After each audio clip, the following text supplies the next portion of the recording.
प्यारे बच्चों नमस्कार। आज के लेक्चर में आपका स्वागत है। आज हम डिस्कस करेंगे अपने next application volume and surface of solid. हमारा इंटीग्रेशन का नेक्स्ट यूज है जो है वो है वॉल्यूम फाइंड करना। वॉल्यूम किसका फाइंड होता है? जो आपका सॉलिड होगा, ठोस होगा। इससे पहले हमने दो एप्लीकेशन पढ़ चुके हैं। हमने किसी कर्व की लेंथ निकालना सीखा था। कोई भी आपका कर्व है y = fx, बात करते थे कि कहां से कहां तक, x = a से लेके सपोज x = b तक। तो हमने यहां से a से b तक सबसे पहले इसकी लेंथ निकालनी सीखी, तो वो फर्स्ट एप्लीकेशन था। सेकंड में हमने इसका एरिया फाइंड करना सीखा, वो हमारा सेकंड एप्लीकेशन था। अब हम बात करेंगे किसी सॉलिड के वॉल्यूम यानी कि उसका आयतन और पृष्ठ यानी कि सरफेस ज्ञात करना, फाइंड करना। तो इसमें हमें क्या करना है, अगर हम ये जो हमारा एरिया है अगर हम इसे एक्स एक्स के अबाउट रोटेट कर दें, तो ये आपको इमेजिन करना पड़ेगा कि जो भी फिगर बन के तैयार होगी, अगर हम इसे घुमा दें एक्स एक्स के अबाउट तो एक फिगर बन के तैयार होगी। जैसे सपोज ये है, ये आपका क्या है, सिलेंडर की शेप का है। तो इसका हमें वॉल्यूम फाइंड करना और इसका जो ये पृष्ठ है, जो सरफेस है, वो ज्ञात करना। तो वो हम इस लेक्चर में सीखेंगे। तो फर्स्ट टॉपिक है आपका volume and surface of solid of revolution. Revolution मतलब परिक्रमण। ये जो घुमाते हैं किसी भी एरिया को, हम या तो एक्स एक्स के अबाउट घुमाए या वाई एक्स के अबाउट घुमाए, तो उसके बाद जो सॉलिड बन के तैयार होगा उसका हम वॉल्यूम और सरफेस फाइंड करना इस लेक्चर में सीखेंगे। तो जैसे आपने आर्क लेंथ का फॉर्मूला याद किया, फिर एरिया का फॉर्मूला याद किया, सेम आपका वॉल्यूम एंड सरफेस का फॉर्मूला है। तो हम ये दोनों चीजें इंटीग्रेशन के हेल्प से कैसे फाइंड करते हैं वो हम इस लेक्चर में सीखेंगे। तो ये हमारी दो कंडीशन बनेगी। अगर हम इस एरिया को एक्स एक्स के अबाउट रोटेट करें तो क्या फॉर्मूला होगा, और अगर इसी एरिया को हम इस वाई एक्स के अबाउट रोटेट कर दें तो क्या फॉर्मूला होगा। तो मर्जी है आपकी, वो क्वेश्चन में जो भी पूछे कि हमने एरिया एक्स एक्स के अबाउट घुमाया है या वाई एक्स के अबाउट घुमाया है, तो आपको जो भी सॉलिड बन के तैयार होगा, जो भी सॉलिड बन के तैयार होगा उसका आयतन और पृष्ठ ज्ञात कैसे करेंगे। तो सबसे पहले हम मान लेते हैं, तो यहाँ पे curve y = fx, x x और जो दो ऑर्डिनेट्स दिए हैं x = a और x = b द्वारा जो हमारे बाउंडेड एरिया है, इसको अगर हम x एक्स के अबाउट रोटेट करें तो दो कंडीशन बनेगी। फर्स्ट कंडीशन, अगर x इस एरिया को, ये जो हमारा एरिया है, एक तो आपका कर्व की बात कर रहे हैं y = fx, एक आपकी x अक्ष है, ये आपकी x अक्ष हो गई, और ये आपके दो ऑर्डिनेट्स हैं, दो कोटियां हैं x = a और x = b। इसके द्वारा जो आपका बाउंडेड क्षेत्रफल है, जो एरिया है, इसको अगर हम x अक्ष के अलोंग घुमाएं, x अक्ष के अबाउट रोटेट करें, तो एरिया का जो वॉल्यूम का जो फॉर्मूला होगा, जो आपका आयतन होगा यानी कि जो वॉल्यूम होगा, वो होगा पाई इंटीग्रेशन ऑफ x = a से b और y² × dx। और जो आपका वक्र पृष्ठ होगा यानी कि जो सरफेस होगा, वक्र पृष्ठ होगा यानी कि सरफेस, इसे हम s से शो कर लेते हैं, वो होगा आपका 2 पाई x = a से लेके b और y × √1 + dy/dx का होल स्क्वायर × dx। तो ये आपका वॉल्यूम है और ये आपका वक्र पृष्ठ का फॉर्मूला है। तो ये दोनों फॉर्मूले आपको याद रखने हैं। ये सिंपली फॉर्मूला है v = पाई x = a से लेके b y² × dx। क्वेश्चन में आपको फंक्शन गिवन होगा कि हम किस फंक्शन की बात कर रहे हैं, आपको लिमिट गिवन होगी या फाइंड करनी होगी कि लिमिट हमें कहां से कहां तक लेनी है, वो किस एरिया की बात कर रहा है, किस एरिया को रोटेट करने वाला है, और सरफेस का फॉर्मूला है s = two pi limit x equal to A से लेके b y into under root 1 plus dy और dx का होल स्क्वायर इंटू dx। तो ये तो आपको दोनों फॉर्मूले अच्छी तरह याद करने हैं, ये वॉल्यूम का, ये सरफेस का है। और आपको ये कब फॉर्मूला यूज करना है, जब आपका जो एरिया है उसे रोटेट करोगे एक्स एक्स के अलाउंग। सिमिलरली सेकंड केस आपका आ जाएगा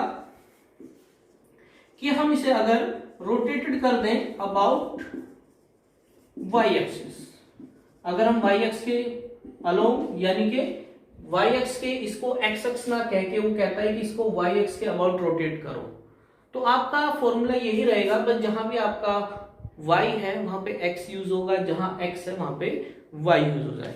तो वहां पे उस केस में वॉल्यूम क्या होगा, v इक्वल टू पाई, यहां पे y की लिमिट आ जाएगी a से लेके b तक, या यहां पे देख लो अगर हम इन दो बिंदुओं की बात कर रहे हैं, इन 2 पॉइंट्स की बात कर रहे हैं, तो ये आपका आ जाएगा suppose y equal to c से y इक्वल टू d।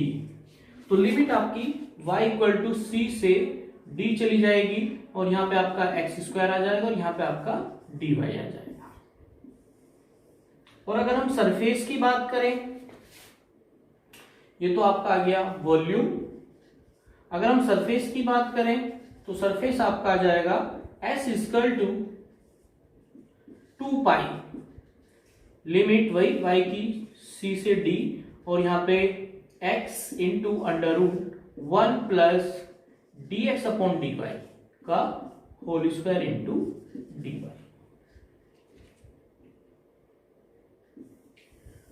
तो फॉर्मूला आपको दो अलग अलग याद नहीं करने, बस आपको ये फॉर्मूला याद करना है कि वॉल्यूम का ये होता है, सरफेस का ये होता है। अगर आपने इसका एक्स एक्स के अलोंग वाला याद रखना है, अगर वो कहता है कि हमने वाई एक्स के अबाउट रोटेट किया है, वाई एक्स के परिधि रोटेट कर दिया, तो ऑटोमेटिक आपको चेंज कर देना है, जहां भी आपका y है उसकी जगह x यूज होगा और जहां भी आपका x है वहां पे आपका y यूज होगा। ऑब्वियसली क्वेश्चन में जो फंक्शन आपका अगर y equal to fx given है तो यहां से x की वैल्यू निकाल लेना और वो यहां पे आप रख देना। तो ये था आपका इंटीग्रेशन की हेल्प से किसी भी एरिया को हम रोटेट करें अबाउट x एक्सिस या y एक्सिस, उसका वॉल्यूम और सरफेस फाइंड करना। तो ये दो फॉर्मूले आपको अच्छी तरह याद रखने हैं और फॉर्मूला लगाने से पहले आपको इसका कंसेप्ट क्लियर हो जाना चाहिए कि ये फॉर्मूले वही यूज होंगे जब हम किसी एरिया को एक्स अक्ष, किसी और लाइन की बात नहीं करेंगे, या तो एक्स अक्ष की बात कर रहा है या वाई एक्स की, और दो आपकी एक्स की लिमिट गिवन है या 2 लिमिट आपकी वाई की गिवन है। अब वो दूसरी बात कहता है कि वो एक्स अक्ष ना कह के वो कहता है कि हमने कोई और रेखा दे दी गई है, सपोज ये वाली, इसके अबाउट उसने रोटेट किया है और ये सपोज है आपका y इक्वल टू के मान लेते हैं। अगर वो x अक्ष ना कह के वो कहता है किसी और रेखा y इक्वल टू के अबाउट हमने उसे रोटेट किया है, तो आयतन और सरफेस यानी कि वॉल्यूम एंड सरफेस क्या होगा, आयतन और वक्र पृष्ठ क्या होगा। तो उसमें बस थोड़ा सा चेंज हो जाएगा इन्हीं फॉर्मूले में, जहां भी आपका y है y की जगह हो जाएगा y माइनस के, इसमें भी जहां भी आपका y है उसकी जगह हो जाएगा y माइनस के। तो इसे लिख देते हैं, तो rotated about line y equal to K, अगर हम x अक्ष के समांतर कोई लाइन ले रहे हैं y इक्वल टू के, अगर हम इसके परिधि घुमाए तो आपका वॉल्यूम यानी कि v क्या होगा, तो वो आपका आ जाएगा जो भी आपका फॉर्मूला है x अक्ष के समांतर, तो वही हमने बताया कि y की जगह y माइनस के पुट कर देना है।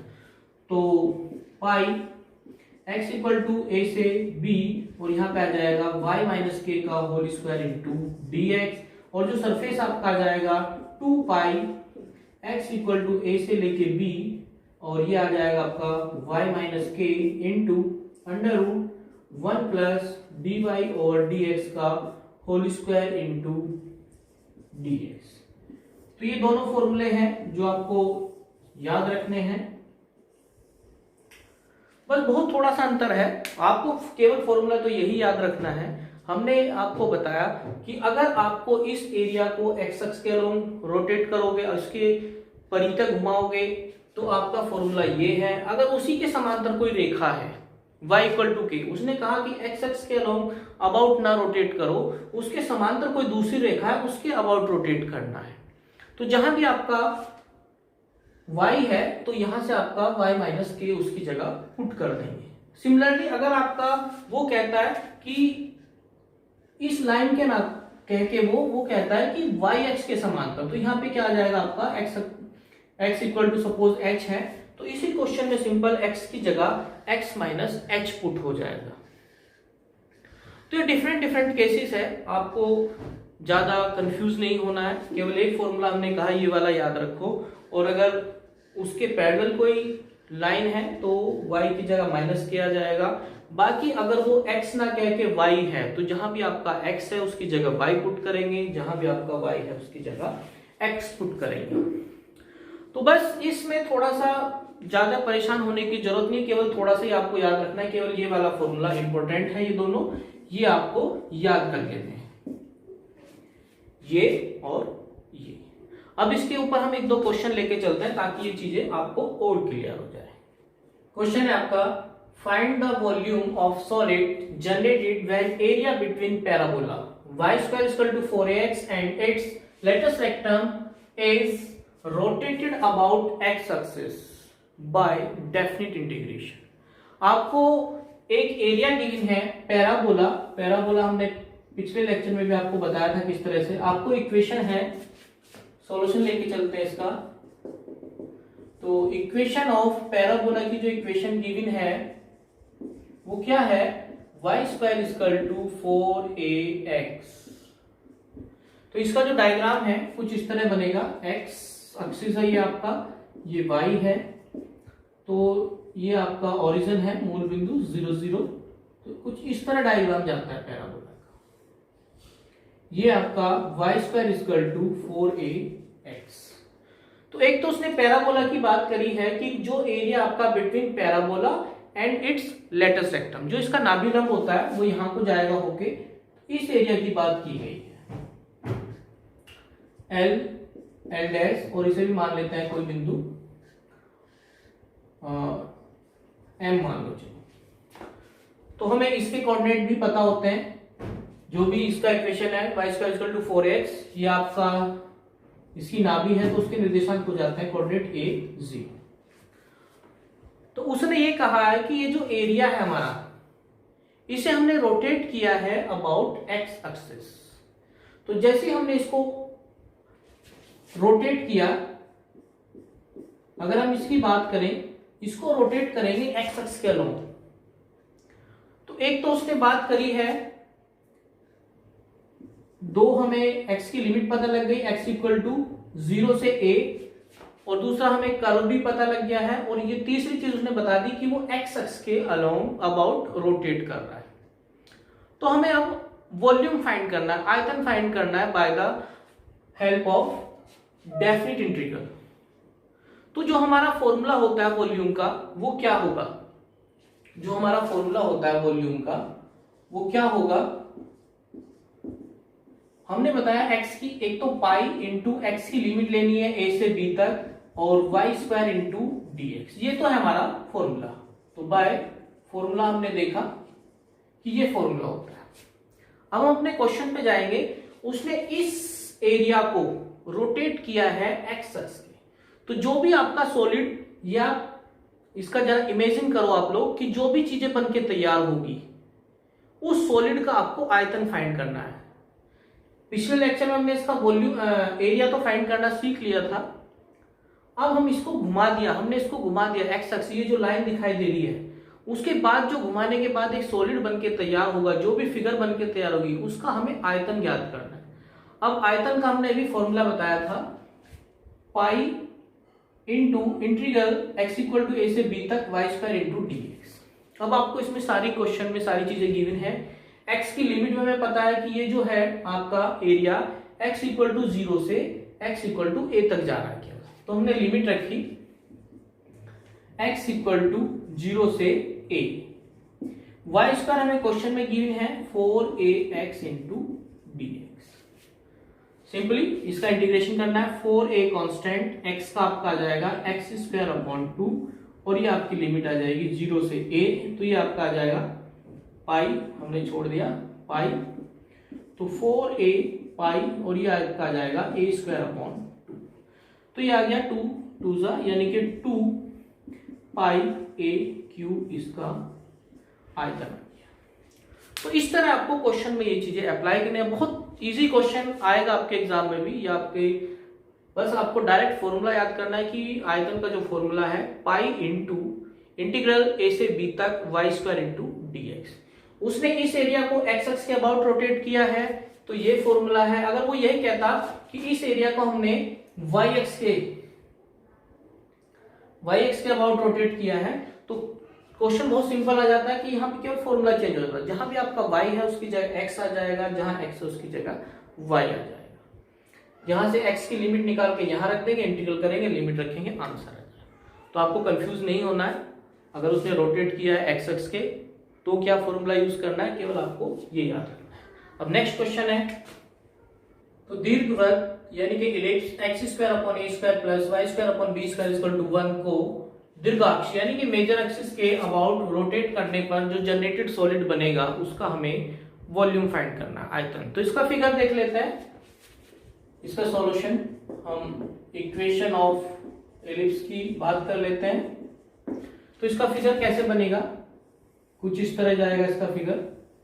ये आपका एक्स एक्सिस, ये आपकी वाई एक्सिस। आपको थोड़ी सी नॉलेज होनी चाहिए एलिप्स, पैराबोला या हाइपरबोला, ये सब क्या होते हैं। तो अगर आपको फिगर हल्की सी बन जाए तो समझने में ज्यादा दिक्कत होगी नहीं।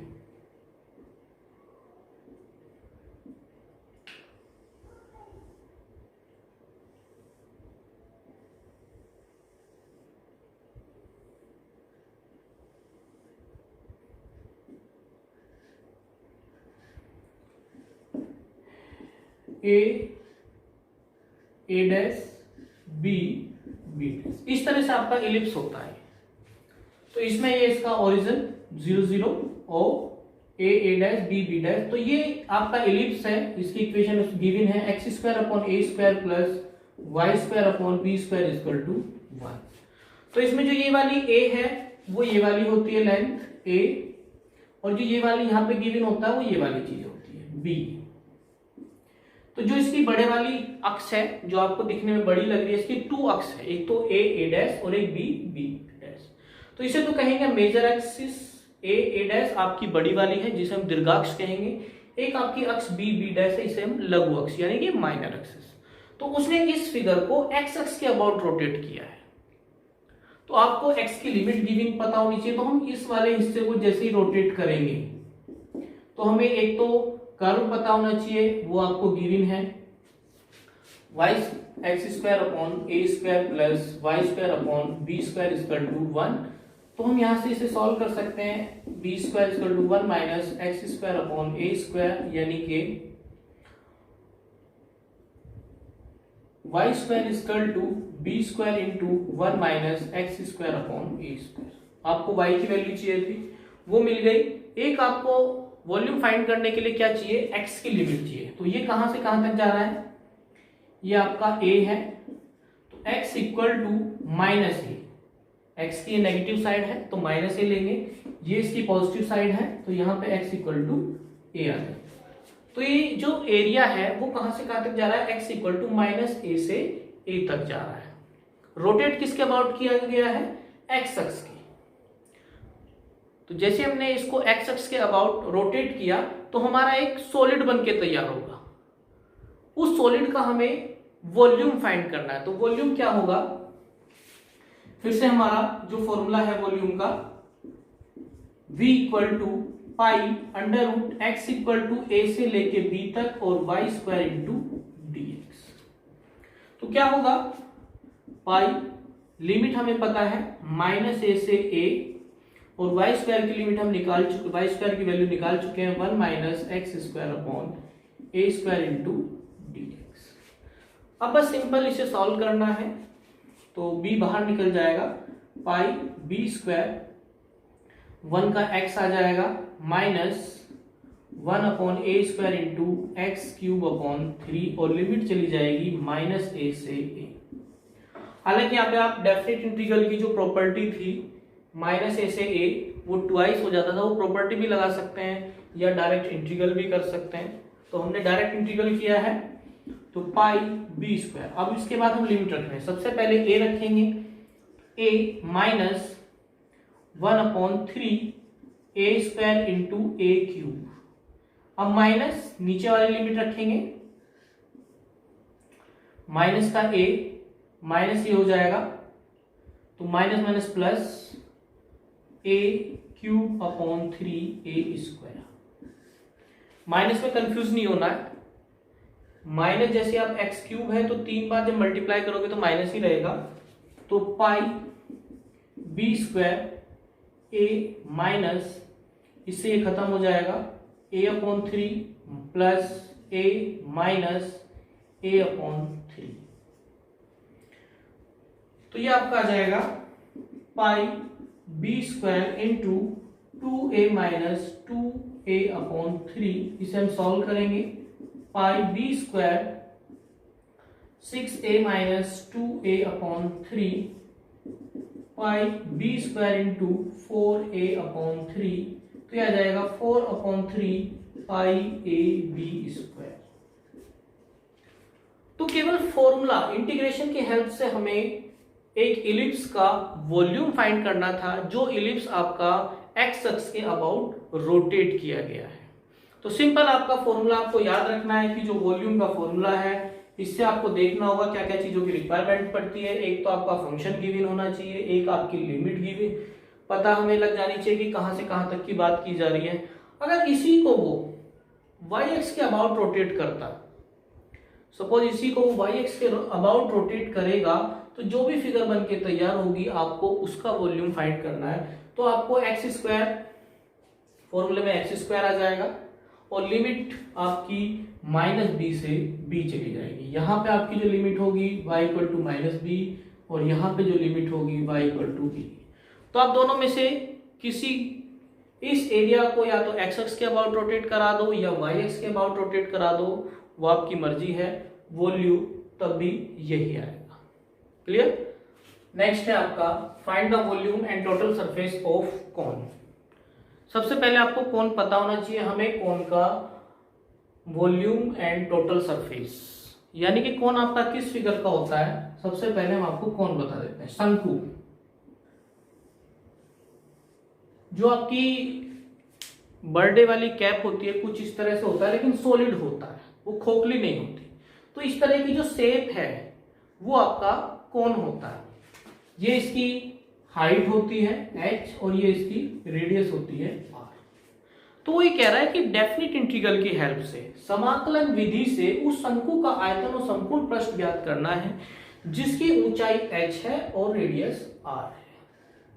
तो ये हमें इसका फॉर्मूला, हालांकि हमने पिछली क्लासों में याद किया है, जो आपका आयतन होगा 1/3 पाई आर स्क्वायर एच होता है और जो टोटल सरफेस होगा pi R L plus pi R square करके है। तो वो दोनों के दोनों फॉर्मूले हमें प्रूफ करने हैं, किसकी हेल्प से? डेफिनिट इंटीग्रल की हेल्प से। तो हमें देखना है कि ये फिगर हमारी कैसे बनेगी। तो हमने इस फिगर के बारे में देखा कि अब ये आपका y, ये अक्ष x x dash, y y dash, ये आपका मूल बिंदु 0 0 O। और हम एक फिगर लेते हैं, एक राइट एंगल ट्रायंगल लेते हैं, समकोण त्रिभुज, ये 90 डिग्री। क्लियर? इसकी हम यहां से यहां तक की जो है h ले लेते हैं, सपोज मान लेते हैं अभी। तो अगर हम इसे, ये आपका समकोण त्रिभुज है, ये आपका समकोण त्रिभुज है।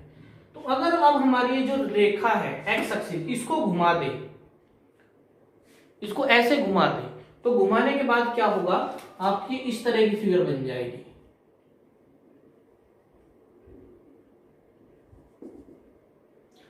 और जब घुमाओगे तो ये इस तरह से आ जाएगा। तो आपने देखा जैसे हमने घुमाया तो वही शेप आ गई शंकु वाली। तो अब हमें करना क्या है, इसे हम सपोज r मान लेते हैं, क्योंकि हमें तो एक जो कोण था जिसकी ऊंचाई h है और रेडियस r है, इसका आयतन फाइंड करना है। तो ये फिगर बनेगी कैसी, हमने क्या किया, एक समकोण त्रिभुज लिया, ये आपका समकोण त्रिभुज है, राइट एंगल ट्रायंगल, ये हम एंगल मान लेते हैं सपोज अल्फा, इसकी जरूरत पड़ेगी। तो क्या है, जैसे ही आपने इस राइट एंगल ट्रायंगल को एक्स अक्ष के चारों ओर घुमाया तो आपकी एक जो सॉलिड बनके तैयार होगी वो आपका कोन ही होगा। तो इसका हमें आयतन और कंप्लीट यानी कि टोटल सरफेस फाइंड करना है। तो दोनों ही फॉर्मूले इसमें यूज होंगे। तो आपके फॉर्मूले के लिए दो चीजें पता है, एक तो आपको जो कर्व है इसका एक y की वैल्यू में पता होना चाहिए, यानी कि कर्व क्या है उसका समीकरण, तो ये चीज निकालेंगे। तो ये क्या है, आपकी एक रेखा है, और जो रेखा का समीकरण होता है वो क्या होता है, तो इक्वेशन ऑफ लाइन, इसका नाम दे देते हैं ओ ए बी, इसका सी दे देते हैं। तो equation of line O A वो हो जाएगी y equal to M x plus C का आपने फॉर्मूला पड़ेगा, और रेखा का जो समीकरण होता है वो होता है y बराबर एम एक्स प्लस सी। सी इसलिए जीरो हो गया क्योंकि ये मूल बिंदु से होके जा रही है, ओरिजिन से होके जा रही है, तो सी ऑटोमेटिक जीरो हो जाता है। और m बराबर क्या होता है, m बराबर होता है आपका tan अल्फा, m बराबर होता है प्रवणता ग्रेडियंट यानी कि tan अल्फा। तो हम इस त्रिभुज की बात कर लेते हैं OCA। तो त्रिभुज OCA ये समकोण त्रिभुज है, ये 90 डिग्री हमने राइट एंगल बनाया था, तो उसमें tan अल्फा क्या हो जाएगा, tan अल्फा होता है लंब अपॉन आधार यानी कि r अपॉन h। तो m बराबर आ गया आपका r अपॉन h। तो यहां से y बराबर एक इक्वेशन हमें मिल गई r upon h into x, जिसकी हमें तलाश थी। एक तो हमें कर्व की इक्वेशन पता होनी चाहिए, दूसरी हमें लिमिट पता होनी चाहिए। तो इसमें x कहां से कहां तक जा रहा है, x इक्वल टू 0 से लेके x इक्वल टू ये क्या है यहाँ पे x इक्वल टू h तक जा रहा है। ये जो एरिया है x इक्वल टू 0 से लेके x इक्वल टू h क्या था, उसने कहा है क्वेश्चन में कि जो उसकी ऊंचाई है शंकु की या कोन की जो हाइट है वो h है, तो इसलिए हमने h लिया है। x इक्वल टू कहां से कहां तक जाएगा, 0 से लेके h तक। बस आपको यही तीन चीजें पता होनी चाहिए, एक तो इक्वेशन ऑफ कर्व पता होता है, दूसरी हमारी लिमिट पता होता है, और तीसरा वो बताता है कि जो आपका एरिया है वो किसके अबाउट रोटेट कर रहा है, तो वो एक्स एक्स के अबाउट रोटेट कर रहा है। तो जो वॉल्यूम का जो फॉर्मूला होगा, जो आपका वॉल्यूम होगा v equal to pi x equal to a से लेके b y square into d x, यहाँ पे वैल्यू पुट करेंगे पाई, x इक्वल टू 0 से लेके x तक जा रहा है, y स्क्वायर की वैल्यू ऊपर से रखेंगे, r square upon h square into x square into d x. तो ये आपका आ जाएगा पाई r square upon h square constant बाहर आ जाएंगे, और x स्क्वायर का हो जाएगा x क्यूब अपॉन 3, और लिमिट आ जाएगी 0 से लेके h तक। तो पाई r square upon h square limit रखेंगे तो ये आ जाएगा h क्यूब अपॉन 3 माइनस 0। तो इससे ये खत्म हो जाएगा, तो ये आपका आ जाएगा 1/3 पाई r स्क्वायर h। तो ये आपका शंकु का यानी कि कोन का आयतन का फॉर्मूला होता है, जो आपने पहले भी पढ़ा है। अब अगर हम टोटल सरफेस की बात करें, तो सरफेस का हमने फॉर्मूला पढ़ा था 2 pi x equal to a से लेके b और y into under root 1 plus d y और डी एक्स का whole square into d x. तो सरफेस का ये फॉर्मूला होता है, वॉल्यूम का ये फॉर्मूला होता है। तो यहाँ पे आपको डी वाई और डी एक्स और चाहिए, तो यहीं से निकाल लो। तो जो डी वाई और डी एक्स हो जाएगा वो हो जाएगा आपका r upon h, r upon h. तो वैल्यू पुट करो 2 पाई x इक्वल टू 0 से h, y की वैल्यू रखेंगे r upon h into x यहां से, into under root 1 plus d y और डी एक्स की value r square upon H square into d x. तो यहां से सब कांस्टेंट है बाहर निकल जाएगा, तो ये आपका आ जाएगा 2 पाई r अपॉन एच बाहर, यहां से H square plus under root में H square plus R square upon H square into X का आ जाएगा एक्स स्क्वायर अपॉन 2। और लिमिट चली जाएगी 0 से h। इसके बाद बस इसे सॉल्व करना है। 2 pi r upon h into under root r square plus h square upon h into h square upon 2। तो यहां से क्या होगा, ये 2h 2h नीचे है, 2 ऊपर है, तो ये आपका आ जाएगा 2 से 2 भी खत्म, और r square plus h square इसकी वैल्यू आ जाएगी r square plus h square. इसको हम मान लेते हैं सपोज, इसको एल मान लेते हैं, सपोज हम मान लेते हैं इसे एल। तो यहां से इसकी वैल्यू आ जाएगी पाई आर और एल। तो ये जो सरफेस निकाला है हमने वो केवल इसका निकला है। तो जो आपकी बर्थडे कैप होती है, केवल हमने जो उसका ये वाला सरफेस निकाला है, उसका बेस बचा हुआ है, नीचे से वो बिल्कुल गोल होती है, यानी कि नीचे वो सर्किल होती है बिल्कुल। तो उस सर्किल का एरिया क्या होता है, पाई आर स्क्वायर। अगर उसकी रेडियस आर है तो जो सर्किल का जो क्षेत्रफल होता है, एरिया होता है, वो पाई आर स्क्वायर, वो हमें याद है।